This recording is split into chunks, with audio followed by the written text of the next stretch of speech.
to A Veteran's Voice. I'm Noga Kessler, Veterans Voices correspondent, and today we have with us Kristen Cassidy. Kristen served in the United States Navy as a Navy corpsman from 2000 to 2005. She served with the Naval Medical Center Interventional Radiation from 2001 to 2003 and deployed to Iraq from 2003 to 2004 with the Fleet Marine Force. First Transportation Support Battalion, and then First Engineer Support Battalion. Welcome, Kristen. Thank you. So why don't we start with how you decided to join the Navy? Well, I was going to my local community college and wasn't really driven to continue to do that. Wasn't enjoying it, wasn't finding value in it. And I looked at my options of things that I could do and then perhaps revisit school later. So I looked into the military and spoke with the Air Force and the Marine Corps, and the Navy was also in the same office as the Marine Corps. And the Navy just sounded like something I was interested in. Both grandfathers actually were in the Navy. And so that's how I landed with the United States Navy. That's amazing. So how did you come to become a Navy corpsman? Well, I originally didn't sign up for Navy corpsman. I wanted to be a Navy corpsman. However, the recruiter had told me that it was in high demand and I would have to wait to get into that sea school. And, you know, when you're ready, and being told to wait for a job school is really difficult. So I actually signed up under air warfare combat trainer or some, I can't even remember the name of it, but it was where you help navigate up in airplanes. And they had to run some labs prior to me going into that school after boot camp. Turns out I was really, really anemic, which is very common in women, especially after rigorous training and stressful situations. And so I wasn't able to do that, but they were able to get me into Navy corpsman as long as I waited, I think, a couple weeks. And so that's how I actually landed exactly where I wanted to be. That's wonderful. And maybe you can share for other women that are interested to become a Navy corpsman. How was the training? How was the experience? For me, being 18 years old and never being far from home, it was a huge shock to me. The boot camp was a huge shock. I mean, by the time you get to your sea school is what they call it when you're training to become a Navy corpsman, you've adjusted a bit. And of course, I had to go to, after I became a corpsman, I went to the Naval Medical Center and then went to Field Corps, Field Medical School, which was, you know, Marine Corps level training, which is different, more intense. So I did well. It was a huge shock, the transition into the military, but once I was there, once you get I always thought of it as kind of a game. Once you get the game, what they want, it was really quite easy for me. I really enjoyed the camaraderie in training and in the schools. And it's a huge adjustment, but if you're able to make that adjustment, it's so worth it. Absolutely. And then in 2003 and 2004, so you deployed twice to Iraq. Is that I did. So 2003, I was with First Transportation Support Battalion. And so we were just on convoys constantly going back and forth, bringing supplies to the front lines and back to camp. So we were just constantly on the move. 2004, I was with the Engineer Support Battalion.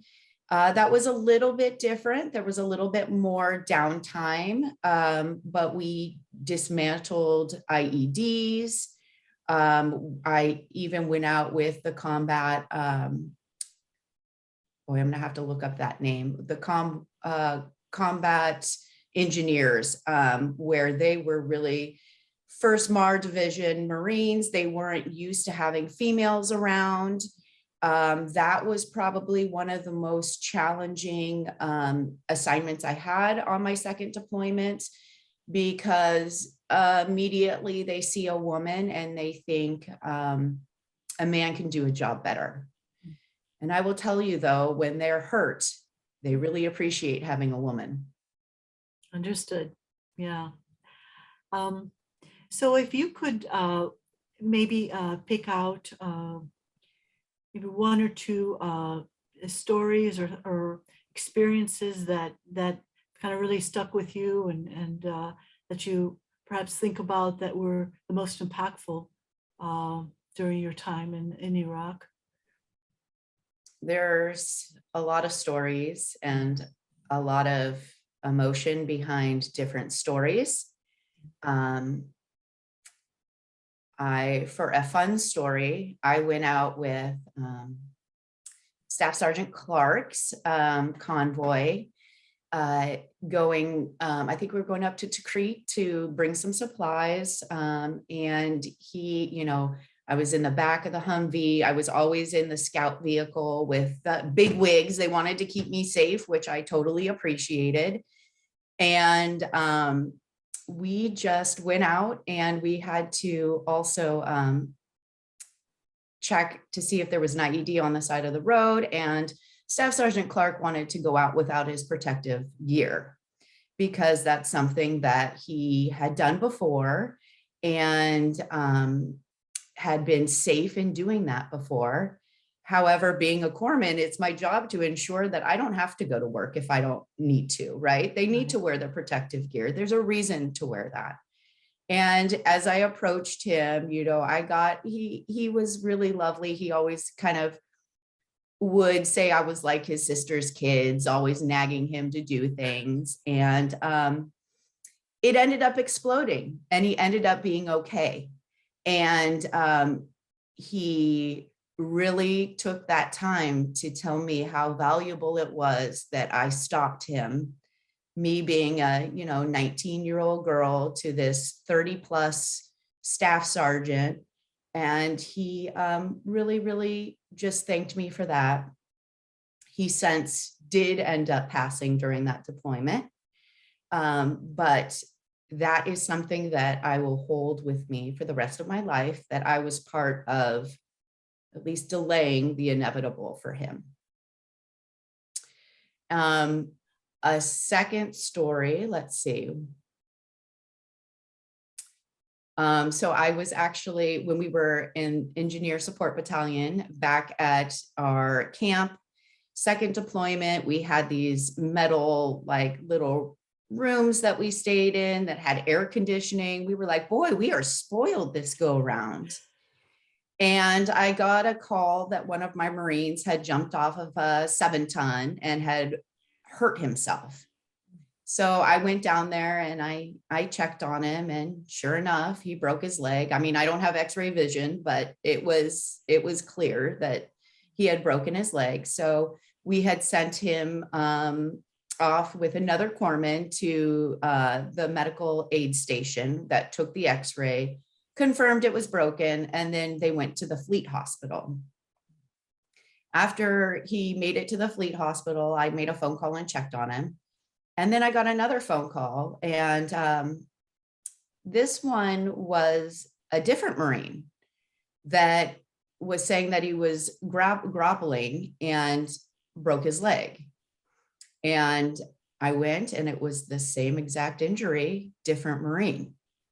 And same thing, this one I rode with, he was part of my actual unit. So I rode with him up to the battalion aid station.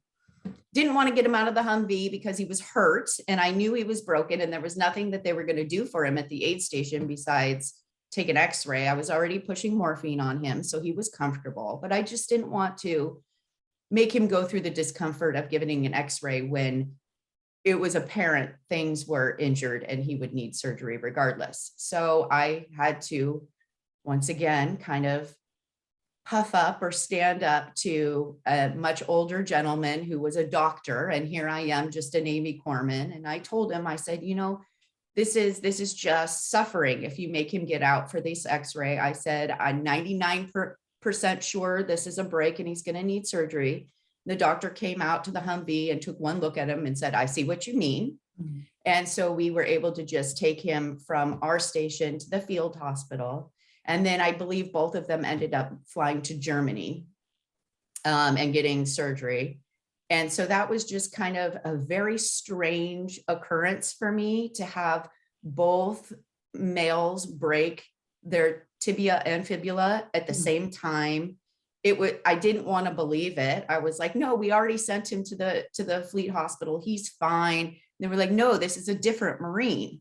And so that was just kind of a funny story. Oh, absolutely. Yeah. Oh, those were wonderful. So I'd like to share, having had a chance to peek at your 214, I wanted to share that you received the Navy Marine Corps Medal of Valor with a Combat Distinguished Device and 3 combat action ribbons, amongst other medals.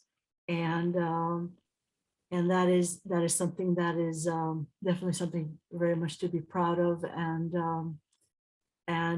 kind of, maybe you're not aware of this, but you have in your service led the way for other women in your service to be able to have opportunities to fulfill their dream as Navy corpsmen as well. So I'm very, very proud of you. And I'd like to ask, how is the transition? We always ask about the transition. How is the transition from the military to civilian life?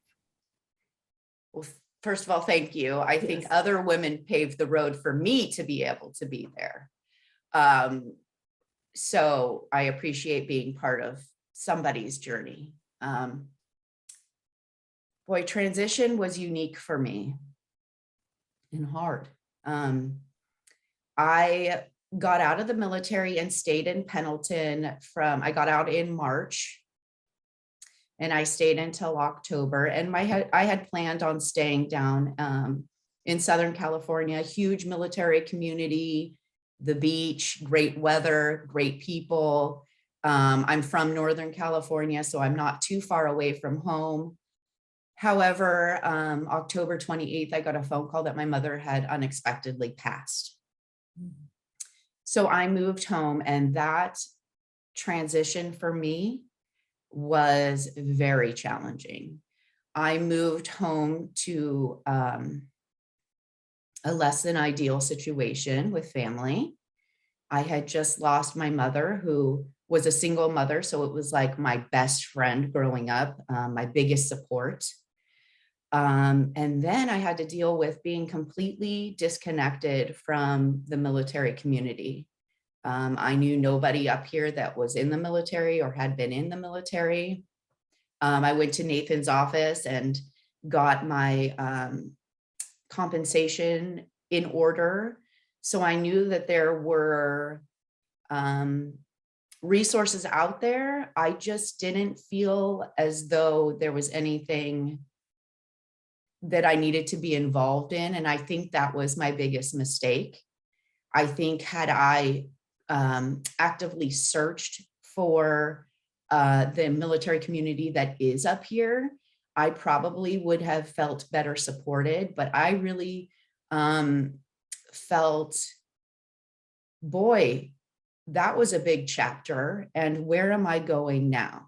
And I really wanted to go immediately back to school. And I did. And got a bachelor's degree in health sciences with a minor in health education.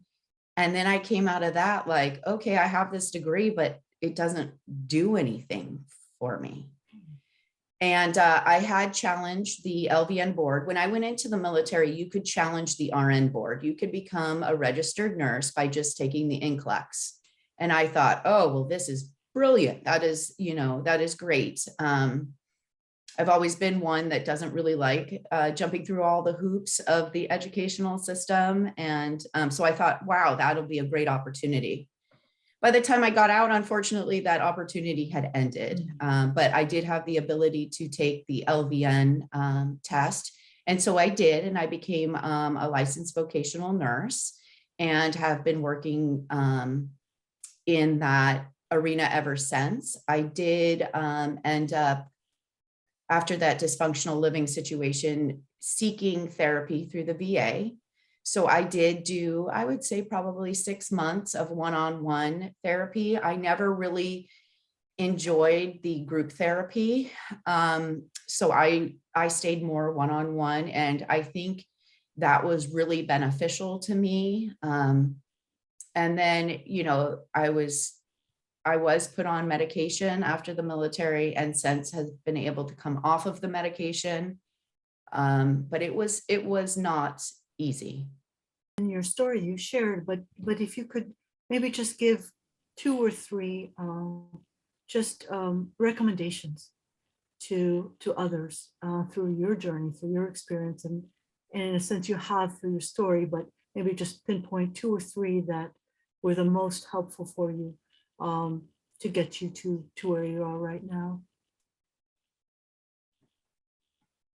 For me, those things were, of course, reaching out for therapy, talking about those things, being proactive about it. In the military, you don't necessarily have to be proactive in a lot of areas because things are done for you, or you're told where to go or what to seek, and then all of a sudden you're dropped off in somewhere that you have nobody telling you what to do and no office to go check into.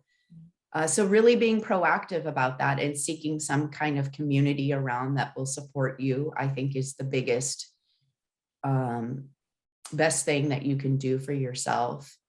And just also be gentle with yourself. You've been through so much, and so much that other people don't understand. And it's okay to not want to talk about things to people who don't understand. I think people always want to engage in conversations with people about, oh, wow, you're a veteran. What was that like? And within the veteran community, that is a completely different conversation than it is with a civilian person who's never been here. So I would say, don't be afraid to protect yourself in those conversations. If you don't want to discuss it, don't. I didn't talk about my service for many years after. And it was for my protection and also for others' protection, because let's be real, if you've been to war, it's not all a great experience. People are dying. I'm taking care of these people who are dying. So I would kind of also just say, be gentle with yourself, seek community, stay active, work out. Even though you don't want to work out. It's the best thing you can do for your body, for depression, for getting through PTSD, those kind of things. And all these things are so much easier said than done. And I totally understand that. If somebody can find one buddy, just one buddy in your area that understands what you've been through, it's so valuable. And of course, I still stay in contact with those pivotal Marines that really left an impact on me. That is still a valuable relationship, and such an easy relationship. You never have to explain anything. You never, it's just, hey buddy, how you doing? How are things? Can I help you with anything? So it's really community. Thank you so much. Absolutely. So what about now? Do you have any future missions? So future missions, I am going back to school, start Monday. Wow. I am in a portion of my LVN career to where now I am teaching RNs things. And that to me is ridiculous. When they're making way more money than me, why am I out here training them? So, and people have always told me you operate above your license. Your experience is invaluable. And I got all that experience in the military. So my mission going forward is to get the paper behind my experience so that I can really function at a higher level. And then I want to transition into a more holistic approach of healthcare. I'd like to be part of a program that talks about nutrition, that talks about exercise, that talks about all these things that can help us that aren't a pill. Because I don't think putting people on pills across the board is the right solution for everybody. People do need medication. Don't get me wrong. There are many people who need medication, but that being the first line of treatment to me is not sustainable, and it's not healthy for people. So I would like to be involved in some kind of holistic approach to nursing and healthcare. And then I also have small kids. So just raising them to be contributing people in society and good people. And, just those are my missions right now, and trying to be as healthy as I can be too. That's tremendous, Kristen. Thank you so much. So much wonderful information and such powerful stories. So once again, thank you so much for being on our Veterans Voices. It was a pleasure. All the best to you in the future. Thank you.